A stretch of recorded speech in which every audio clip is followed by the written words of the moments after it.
Ya Buea, how to protect from Ya and Ya Buea.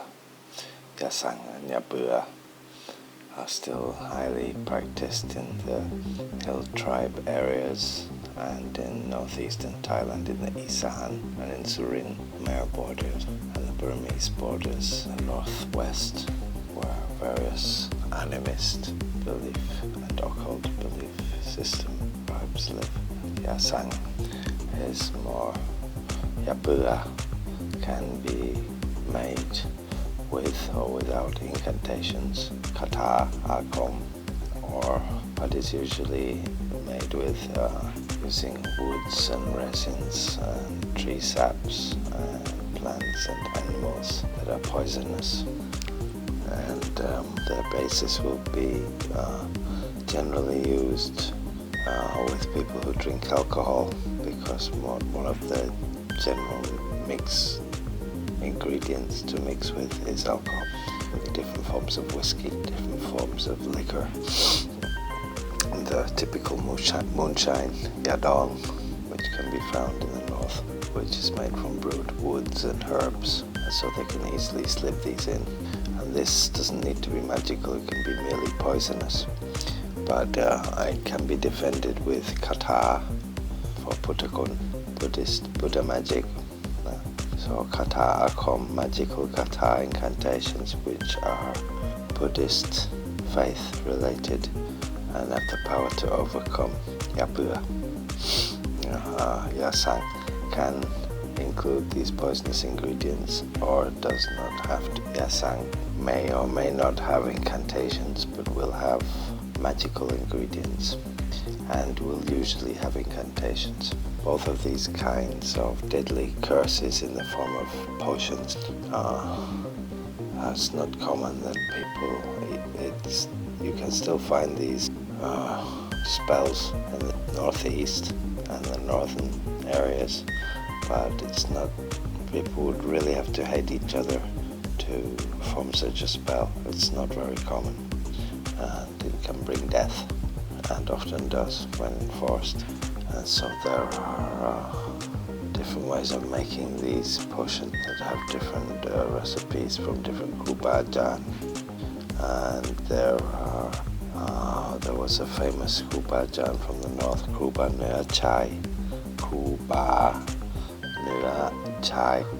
Nua Chai was attacked by one of the local witch doctors of the hill tribes, who was jealous of him and his powers as a monk of purity, and he put Ya in his alms bowl and tried to poison him.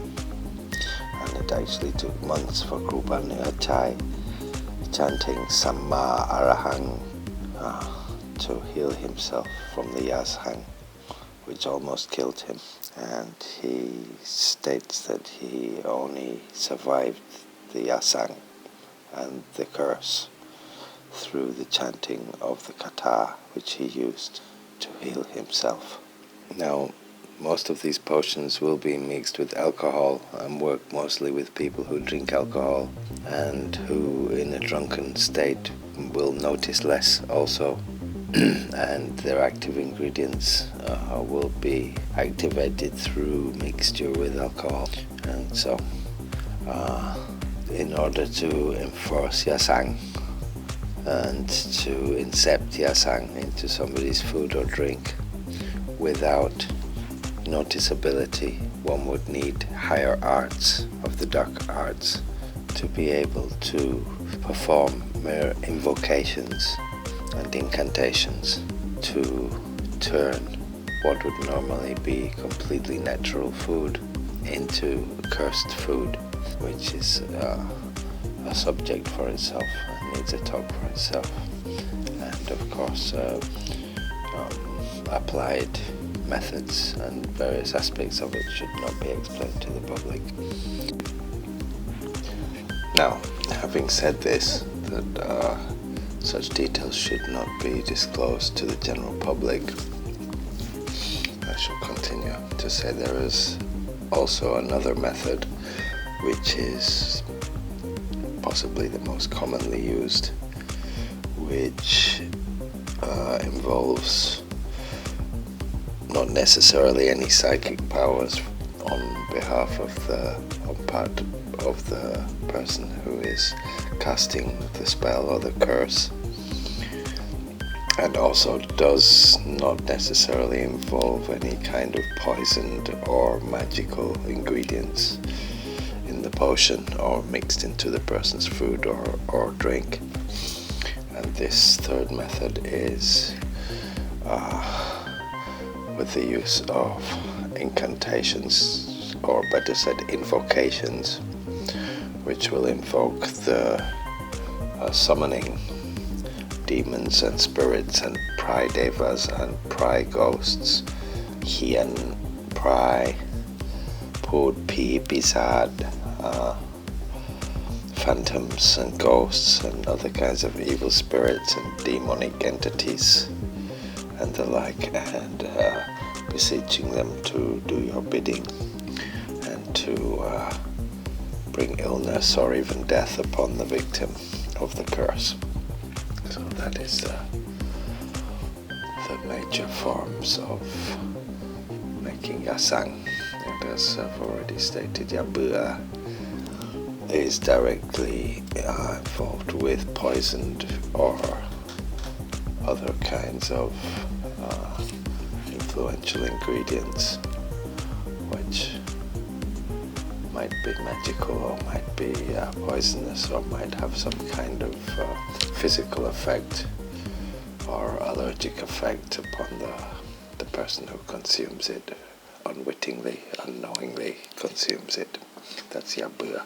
But yasang can be made with using the formulas used for Ya Buea or not, and or be used with magical incantations and magical ingredients,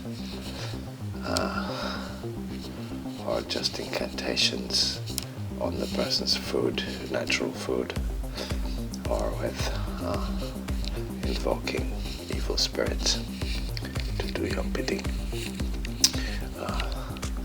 Just as there are hundreds of different formulas and spells from different cultures and areas and tribes and people around Southeast Asia, and even within the borders of Thailand, there are many different tribal folk and different regions which have different traditions and have evolved different forms of this kind of black magic, this dark sorcery.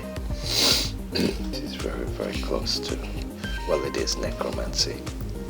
It is within the, what you can call necromancy, because it works with the dead, either to bring the dead from the realm of the dead here, or to take people from here to the realm of the dead.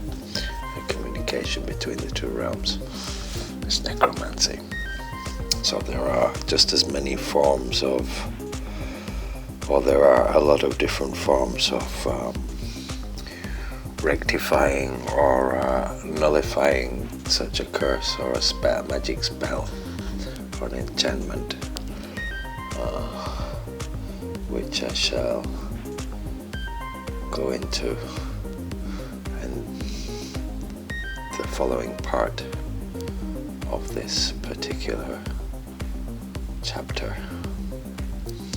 And so I will now leave you at the end of this chapter, and hope that this was very informative for you, and we'll continue the next time with a talk on the various methods of protecting oneself or healing oneself or healing others from such kinds of psychic and physical magical attack through curse, the method of cursing and physically harming other beings. I do not recommend the practice of such things. The reason any magician will learn of these methods and these spells is to protect him or herself, not to inflict others with such black magic. And so, for this reason, and for disclosing and revealing all of the mysteries of Thai Buddha magic, I am publishing this chapter on Ya Sang and Ya Buea. So I will leave you for the next chapter with the various methods of rectification for Ya Sang and Ya Buea, curses with potions. This is Ajarn Spencer for the Buddha Magic Project, signing off.